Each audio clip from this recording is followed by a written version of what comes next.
প্রিয় শিক্ষার্থীরা, আজকের এই ম্যাথের যে সমাধানের ক্লাস, এই ক্লাসে তোমাদেরকে স্বাগত। আমি তোমাদেরকে একটু বলে রাখি, আসলে তোমরা জিজ্ঞাসা করতে পারো ভাই আপনি কোন বই থেকে ম্যাথগুলো করেছেন। আসলে আমি নির্দিষ্ট কোনো বইকে ফলো করবো না, আমি আসলে এই অধ্যায় বা এই সাউন্ড পার্টের যে টাইপের ম্যাথগুলো করলে তুমি যে কোনো বই ধরো না কেন সব ম্যাথের অ্যান্সার করতে পারবা, আমি মূলত ওই সব ম্যাথগুলোকে তোমাদেরকে মিক্সিং করে করাবো।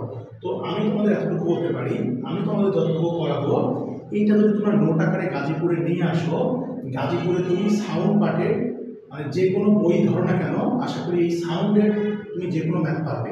তো আমি মনে করি যারা গাজীপুরের বাইরে আসো তারা চেষ্টা করবা এই ম্যাথগুলোকে কী করা, নোট করা। তো দেখো আমরা চলে যাই আমাদের ম্যাথের যে সলভিং, সেই সলভে যাই। তো দেখো আসলে ম্যাথ সলভ করার আগে আমি তোমাদেরকে সবসময় সাজেস্ট করব একটা ম্যাথ ভালোভাবে পড়া। ম্যাথটা ভালোভাবে বলতে কি, তুমি 2 থেকে 3 বার পড়ো, সমস্যা নেই। তুমি যদি একটা ম্যাথ পড়ার পরে তুমি বুঝতে পারো, ওই ম্যাথটা করতে তোমার আমার খুব একটা সময় লাগবে না। কিন্তু তুমি যদি সাপোজ মনে করো এই 2 লাইন লিখলা, 2 লাইন লিখে তুমি তোলা শুরু করলা, এই ক্ষেত্রে দেখো তোমার পরবর্তীতে সময় আরও বেশি নষ্ট হচ্ছে। এই জন্য আমি স্টুডেন্টদেরকে সাজেস্ট করি তোমরা প্রথমে ম্যাথটাকে ভালোভাবে 1 থেকে 2 বার বা 3 বার ভালো করে পড়ো, দেন যখন তুমি বুঝতে পারবা সেই ক্ষেত্রে তুমি ম্যাথগুলো করা শুরু করো। দেখো এই ম্যাথ পড়ার আগে আমি তোমাদের একটা কথা বলি, আমি ম্যাথ পড়তে গিয়ে দেখলাম একটা রুলস ফলো করবো। রুলস বলতে কি, আমি একটা খাতাকে 3টা ভাগে ভাগ করি, সেটা আমার ম্যাথের ক্ষেত্রে লাগুক আর না লাগুক। আমি কেন 3টা ভাগে ভাগ করি, হয়তো এই ম্যাথের ক্ষেত্রে আমাদের ওই 3টা ভাগের অংশ লাগবে না, কিন্তু পরবর্তী যে আমরা ম্যাথগুলো করবো, যখন ম্যাথগুলো একটু বড় বড় আসবে তখন দেখবো ওই টপিকগুলো আমার দরকার আছে। তাহলে আমি প্রথমেই আমি হাতের ডান পাশে একটু জায়গা রাখবো, এই জায়গাটা একটু তুলনামূলক কমই রাখবো। এখানে আমি গিভেন ডাটা তুলবো, এখানে আমি কি তুলবো, এখানে আমি কি গিভেন ডাটা তুলবো, মানে আমার কাছে গিভেনে যেগুলো দেওয়া থাকবে আমি সেইগুলো তুলবো। দেন আমি এই বাদ বাকি অংশটুকু থাকবে, এই অংশটুকু আবার কি সমান ভাগে ভাগ করবো। সমান ভাগে ভাগ কেন করবো, দেখো আমি এই হাতের বাম পাশের যে আমার যে জায়গাটুকু থাকবে, এখানে আমার যেগুলো উত্তর চাইছে সেগুলো বের করবো, যেগুলো উত্তর চাইছে সেগুলো বের করবো। এবং এই উত্তর বের করতে যে আননোন মানগুলো লাগবে, সেই আননোন মানগুলো আমি এখান থেকে বের করে দেবো। কি করবো, আমি আননোন মানগুলো এখান থেকে বের করে দেবো। এখানে তুমি একটা সুবিধা পাবে, তোমাকে আলাদাভাবে মাথা খাটাতে হবে না যে তোমার কোন মানগুলো আগে থেকে বের করে নেওয়া লাগবে, উত্তরের কোন কোন মানগুলো লাগবে। তুমি এখানে সূত্র বসাবে, এই সূত্রতে দেখবে যে তোমার কোনগুলো আননোন আছে, সেগুলো তুমি এই মাঝখান থেকে বের করে দেবে। আমি আশা করি তোমাদের বোঝাতে পেরেছি। তো চলো আমরা এই ম্যাথের প্রবলেম সলভিং এর দিকে যাই। তো দেখো আমি ম্যাথটা একটু ভালোভাবে পড়ি। দুটি সুশলাকার কম্পাঙ্ক যথাক্রমে 128 হার্জ এবং 384 হার্জ বায়ুতে শলাকা দুইটি হতে সৃষ্ট তরঙ্গ দৈর্ঘ্যের অনুপাত নির্ণয় করে। এখন দেখো এই ম্যাথটা করার পরে আমাকে কয়টা টার্ম ভালো করে বুঝতে হবে। দেখো এখানে নতুন একটা টার্ম আছে তোমাদের, হচ্ছে সুশলাকা। এখন তুমি বলবো ভাই সুশলাকাটা কি? সুশলাকা হচ্ছে একটা দণ্ড যাতে তুমি মানে যেটাকে তুমি যদি আঘাত করো একটা সাউন্ড তৈরি হয়, মানে শব্দ উৎপন্ন হয়। এটা তোমার সুশলাকা কেমন হয় দেখতে, এটা তোমরা ইউটিউব থেকে দেখে নিতে পারো। তো দেখো বলা হচ্ছে দুইটি সুশলাকা, সুশলাকাটা দুইটা। তো দুইটা যদি সুশলাকা হয় তাহলে কম্পাঙ্ক দুইটাই হবে, এটা তো তুমি জানো, এতটুকু ক্লিয়ার। দেন দেখো হচ্ছে বায়ুতে শলাকা দুইটি হতে সৃষ্ট তরঙ্গ দৈর্ঘ্যের অনুপাত। দেখো তো মাধ্যম কয়টা উল্লেখ করা আছে? একটা মাধ্যম, শুধু একটা বায়ু, আলাদা কোনো মাধ্যম উল্লেখ করা আছে?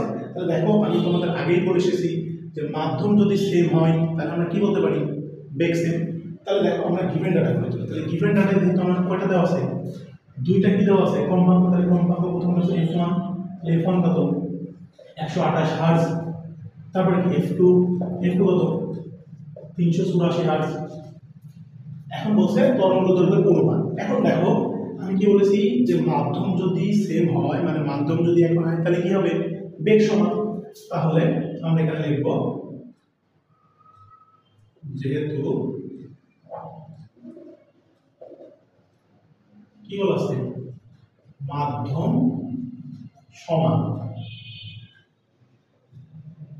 সুতরাং আমরা বলতে পারি V1 সমান V2।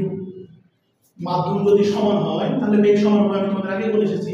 তাহলে দেখো আমরা V সমান সূত্র কি করে এসেছি, দেখো এই পাশে একটু লিখি। V সমান সূত্র করে এসেছি ল্যামডা।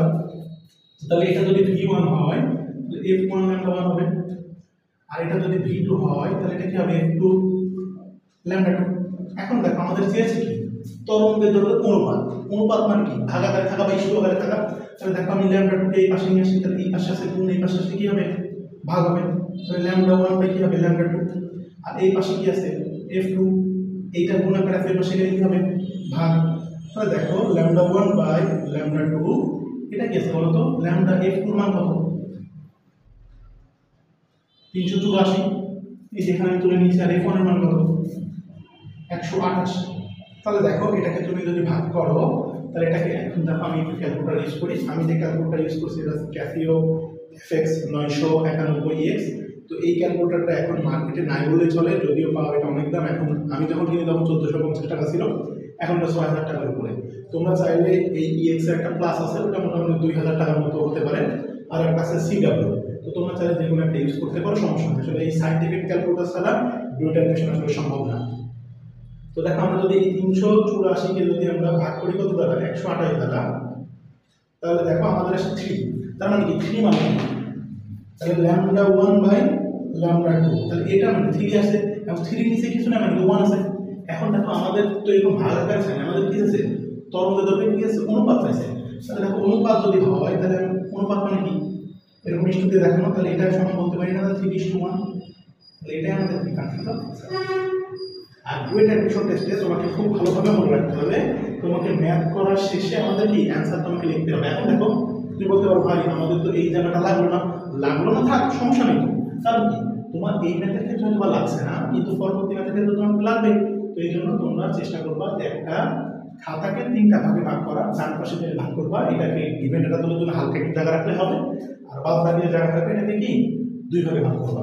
তো আমি আশা করি এই ম্যাথটা তোমরা খুব ভালোভাবে বুঝতে পেরেছো। যদি কোথাও বুঝতে না পারো তাহলে আমাকে প্রশ্ন করতে পারো, আমি তোমাদেরকে কমেন্টের মাধ্যমে জানানোর চেষ্টা করবো।